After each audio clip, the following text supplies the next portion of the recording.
রাধে রাধে, শুভ সকাল বন্ধু। দেখো আমার সকালের রোজগারের কাজ। প্রথমেই তো আমি দেখতে পাচ্ছ গলিটা, রাস্তাটা ঝাড় দিয়ে আসলাম। তারপরে মঙ্গলের বাবা তো বাড়ি নেই, বাড়িতে গেছে। এটা আমার ভাড়া বাড়িতে থাকি। বন্ধুরা তোমরা আমার সব ভিডিও দেখো, লাইক সাবস্ক্রাইব শেয়ার করো দয়া করে। আর তারপরে আমি গলিটা, রাস্তাটা ধুচ্ছি। এই যে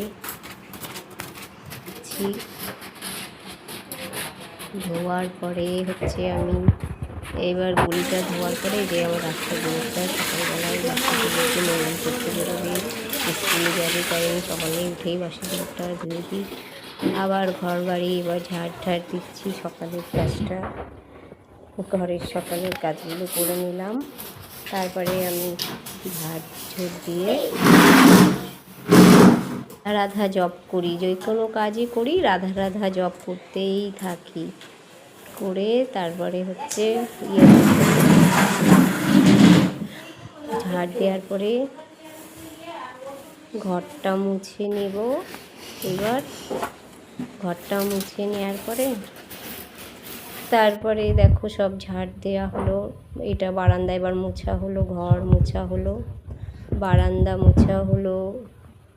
তারপরে ঘরের এবার বড় ঘরটা মুছে নিলাম। সব কিছু মুছে নিয়ে সব ঘরগুলি মুছলাম। অনেকগুলি ঘর, ভাড়া বাড়ি তো। এইবার পরিষ্কার থাকলে নিজেরও ভালো, সবাই ভালো বলে, বাড়িওয়ালাও ভালো বলে। তাই আমি খুব পরিষ্কার করেই থাকি। লোকের বাড়ি, নিজের বাড়ি বলেও তো বেশি থাকি, আরও লোকের বাড়ি বলে আরও বেশি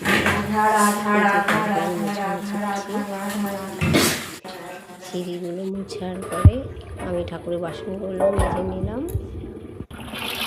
এই আমার বাসনগুলো মাজা হয়ে গেছে। ঠাকুরের জল দিচ্ছি। এবার ঠাকুরের হাত জল, স্নান করার জল, আর জল তো চলেই যায়, এই জন্য জলগুলো তুলেই রাখি। মঙ্গল বাবা কাজেতে এসে হাত পা ধুয়ে ঘরে ঢুকে, হাত পা ধুয়ে বাইরেতে আসার পরে হাত পা না ধুয়েও ঘরে ঢুকে না। আর মঙ্গলও তাই স্নান হয় এই জল দিয়ে, তারপরে ঘরে ঢুকে। এটা ঠাকুরের জল নিই, বাইরের কল। এটা ঠাকুরের জল নেওয়ার জন্য, আর গলি রাস্তায় সব ধোয়ার জন্য। ঘরে আরও কল আছে, ওই কল করে আমি এইবার ঠাকুর আমি স্নান করাচ্ছি। আমার ঘরেই তুলসী থাকে, এই তুলসী দিয়ে আমি গোপালকে স্নান করাই আর গোপালকে পুজো দিই এই তুলসী দিয়েই।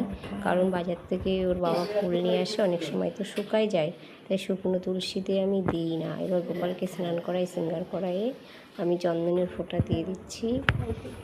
দিয়ে হচ্ছে এবার তুলসী তলায় জল দিলাম। তুলসী মাকে বরণ করে পরে আরতি করে আমি রান্নাঘরে রান্না